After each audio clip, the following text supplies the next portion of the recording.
Hai semuanya. Berjumpa lagi bareng Mimin Noba di sini. Mimin ucapkan terima kasih ya untuk para sobat Noba yang sudah memberikan support dan kesetiaannya sampai sejauh ini.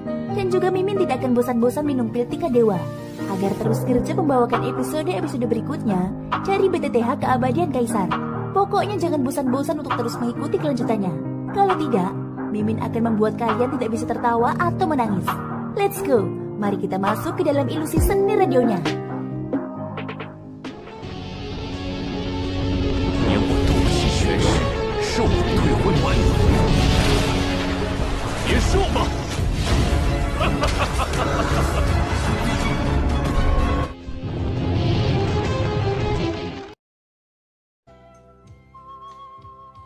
Halo Sobat Noba, melanjutkan cerita dari episode sebelumnya ya.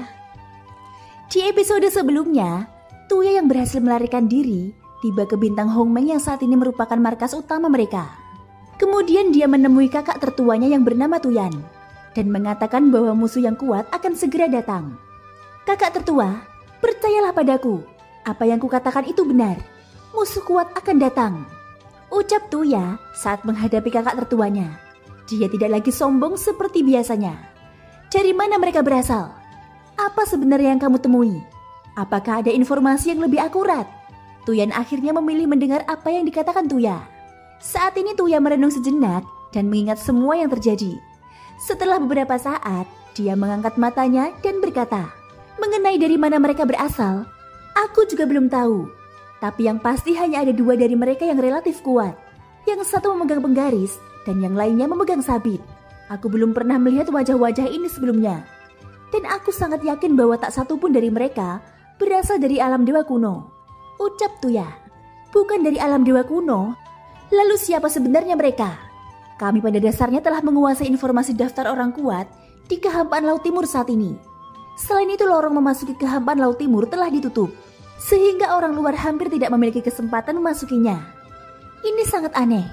Kemarilah, segera periksa untuk melihat apakah ada keabadian dewa yang menggunakan penggaris dan sabit dalam daftar orang kuat. Tuyan mengangkat tangannya dan segera ada prajurit Taisu melangkah maju. Untuk berjaga-jaga, lebih baik persiapkan formasi besar dan lakukan segala tindakan pencegahan. Jika memang ada orang yang kuat, masih ada peluang untuk menanganinya, kata Tuyan. Saudaraku, tapi menurutku mereka tidak punya nyali untuk datang ke bintang Hongmeng. Apakah kamu ingin melanjutkan pelacakan? Salah satu dari mereka mengambil senjata Taisu, dan kita dapat menemukan lokasinya melalui itu. Mengapa kita tidak langsung mendatanginya daripada menunggu? Ucap Tuyan. Untuk saat ini tidak perlu. Jika mereka tidak mendatangi kita, maka biarkan saja. Namun jika mereka datang, belum terlambat untuk membunuh mereka. Sekarang kita berada dalam terang, dan mereka dalam kegelapan. Kita tidak mengetahui kekuatan musuh. Tidak ada salahnya untuk lebih berhati-hati. Sebelumnya ada kabar bahwa terjadi sesuatu pada penjaga di kehampaan Laut Barat. Latar belakang Sensi sangat dalam. Tidakkah menurutmu terlalu aneh untuk bisa berjalan terlalu lancar seperti ini? Dengan membiarkan invasi berkembang seperti sekarang, aku merasa masalah ini tidak sederhana itu. Tuyan bergumam dengan tatapan penuh perhatian di matanya. Dia tetap waspada dan tahu bagaimana merenungkan keseluruhan situasi. Baru kemudian dia menyadari bahwa ada terlalu banyak keanehan di dalamnya. Saudaraku terlalu curiga. Tidak peduli seberapa dalam latar belakang Sensi, itu tidak masalah. Mereka semua adalah bunga di rumah kaca. Mereka lemah dan rentan. Tuya punya persepsi berbeda dan melambaikan tangannya. Tuya, berlutut. Tuyan berteriak dengan tajam. Tuya di depannya sedikit terkejut. Kemudian dia berlutut di tanah dengan patuh. Berapa kali aku memperingatkanmu? Jangan pernah meremehkan musuh manapun dan lebih merenungkan apa yang kamu lakukan. Dunia Sensi berbeda dari yang lain. Meskipun makhluk tertinggi telah jatuh, dia telah bereinkarnasi. Dia akan menjadi variabel. Berhati-hatilah saat bertindak. Berlututlah di sini dan pikirkan baik-baik. Tuyan berkata dengan tegas. Dan sosok Tuya tidak berani bergerak sama sekali. Belum ada kabar dari alam dewa kuno. Yang Mulia telah mengeluarkan perintah. Semua komandan harus bersiaga untuk menjarah sumber daya secara tersebar dan tidak teratur, ucap Tuyan. Pada saat ini seorang prajurit Taisu tiba-tiba berlari dan berhenti di depan Tuyan dan Tuya, melapor kepada dua panglima tertinggi. Tentara yang bertanggung jawab atas penjarahan itu diserang dan menderita kerugian besar, kata prajurit Taisu itu. Diserang? Dengan bintang Hongmeng menyebar dari langit berbintang, siapa lagi yang memiliki kekuatan untuk mengguncang kita? Tuya yang sedang berlutut di tanah mengangkat kepalanya dan berkata dengan terkejut. Prajurit Taisu itu menyerahkan slip giok. Tuyan mengambilnya dan mengerutkan kening setelah melihatnya dengan kekuatan jiwa. Ada total 12 tim yang bertanggung jawab untuk menjarah dari arah yang berbeda. Tapi mereka semua menghadapi serangan musuh dan menderita kerugian besar. Musuh yang menyerang mereka mungkin adalah keabadian dewa. Setelah Tuya membaca pesan di slip giok, matanya tiba-tiba menjadi serius. Saudaraku, mungkinkah para dewa dari alam dewa kuno telah muncul? Ucap Tuya. Ini bukan alam dewa kuno. Dilihat dari gaya taktiknya, Ratu Kuil kuno tidak akan bertindak seperti ini. Dan bahkan jika dia ingin mengambil tindakan, dia akan langsung menargetkan yang mulia. Kecil kemungkinan dia akan mengambil tindakan terhadap kita dan dengan mudah mengungkapkan diri. Setelah menganalisa, Tuyan berbicara sambil menggelengkan kepalanya. Jelas dia masih sangat sadar akan bobotnya sendiri. Menurutnya, hampir mustahil Ratu Kuil kuno secara pribadi mengambil tindakan hanya untuk dirinya. 12 tim diserang, dan musuh hanya memiliki 100 orang. 100 orang dapat melukai tentara-tentaraku. Mungkinkah 100 orang ini adalah keabadian dewa? Tidak mungkin. Selain alam dewa kuno, di mana Sansi bisa begitu banyak keabadian dewa berkumpul? Terlebih lagi, mereka semua diserang oleh musuh. Jika mereka semua adalah keabadian dewa, bukankah ada puluhan ribu keabadian dewa? Tuyan berkata dengan alis terkatup rapat. Tak lama kemudian, suara angin kencang terdengar, dan sesosok tiba-tiba mendarat di depan keduanya. Kakak laki-laki tertua, saudara laki-laki ketiga, Tuseng datang. Ucap sosok itu yang ternyata adalah Tuseng. Hahaha, sekarang kami 3 bersaudara telah berkumpul bersama. Tidak peduli siapa mereka. Begitu kita bergabung, kita pasti bisa membunuh mereka semua, kata Tuya sambil berdiri dengan gembira.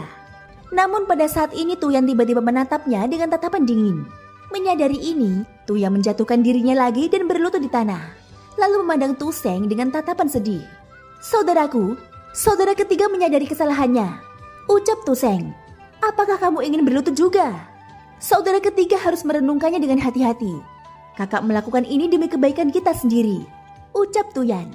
Tuseng tertegun sejenak dan tidak lagi berani memohon kepada Tuyan. Aku baru saja tiba. Setelah kita berkumpul bersama, bagaimana kalau kita pergi minum? Ucap Tuseng. Bahkan kamu masih memiliki ide untuk minum? Sepertinya kamu harus merenungkannya. Pergi dan berlutut. Tuyan berteriak dengan tajam. Tuseng terkejut dan hanya bisa dengan patuh berjalan ke sisi Tuya untuk berlutut bersama. Tuyan segera mulai mengatur pengaturannya. Dan ketika dia melihat ke atas, dia melihat kapal Dewa Void Taisu melayang di langit. Perkuat tata letak formasi. Selain itu, susun 10 formasi lagi. Tuyan memberi perintah dan segera kapal Dewa Void terbang keluar dari bintang Hongmeng. Pada saat ini keseluruhan pemandangan di bintang Hongmeng benar-benar mengejutkan. Itu karena bintang yang dulunya berisi berbagai kota, hutan, pegunungan, dan lautan kini dipenuhi oleh kantung darah. Semuanya mengandung tubuh manusia, dan kantung darah ini merupakan prajurit yang diproduksi Taisu. Jumlahnya mencapai puluhan juta. Harus dikatakan bahwa jumlah ini sangat mencengangkan. Kemudian Tuyan mengerahkan ratusan prajurit Taisu di udara dan siap bereaksi kapan saja.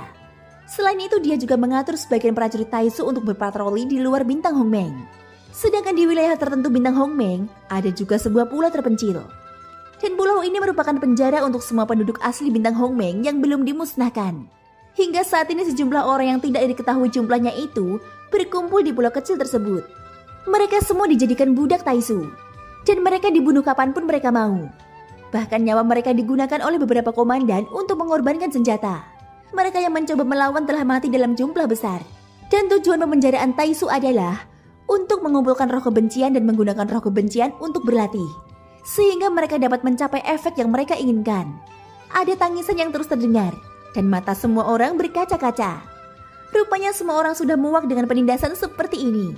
Sehingga banyak dari mereka yang melakukan bunuh diri. Mereka sangat ingin seseorang muncul untuk menyelamatkan mereka. Tetapi sayangnya, Sensi sudah tidak lagi memiliki makhluk tertinggi Susang. Hal ini membuat mereka semua merasa putus asa. Dan pada akhirnya, harapan mereka pupus. Sementara itu, Sin diperlihatkan di kehampaan yang luas. Pada saat ini pelangi panjang sedang berpacu. Semua orang siap untuk berkumpul. Ini adalah pertempuran yang sulit. Xiaoyan mengeluarkan perintah melalui slip giok. memberitahu para keabadian dewa dari dunia iblis kuno untuk membubarkan diri dan bertarung, dan kemudian berkumpul kembali pada saat kritis. Dengan cara ini, musuh bisa kebingungan sehingga mereka tidak akan mendapatkan informasi akurat. Saat ini Xiaoyan telah memasuki bidang bintang tempat bintang Hongmeng berada. Adapun cara menghindari penguncian oleh Taisu, Xiaoyan tentu saja sudah mengaturnya, sehingga dia tidak perlu khawatir tentang pergerakannya. Alasan mengapa Taisu tidak bisa melacak keberadaannya, itu karena setelah Xiaoyan memasuki kehapaan timur menuju bintang Hongmeng, Xiaoyan menggunakan batu giok ajaib untuk menutupi kompas dan menyembunyikan auranya. Oleh karena itu, Xiaoyan bisa menyusup ke bintang Hongmeng dengan taktik yang dia siapkan. Bagi Xiaoyan, turnamen 10.000 alam di bintang Hongmeng adalah titik balik dan kematian nyata bagi tim Fearless. Sekarang setelah datang lagi, Xiaoyan dan tim Fearless memiliki emosi yang campur aduk. Thank you guys sudah mendengarkan ceritaku di episode kali ini sampai akhir. Ikutin terus kelanjutan episode berikutnya ya. Semoga hari kalian menyenangkan. Sampai jumpa dan bye-bye.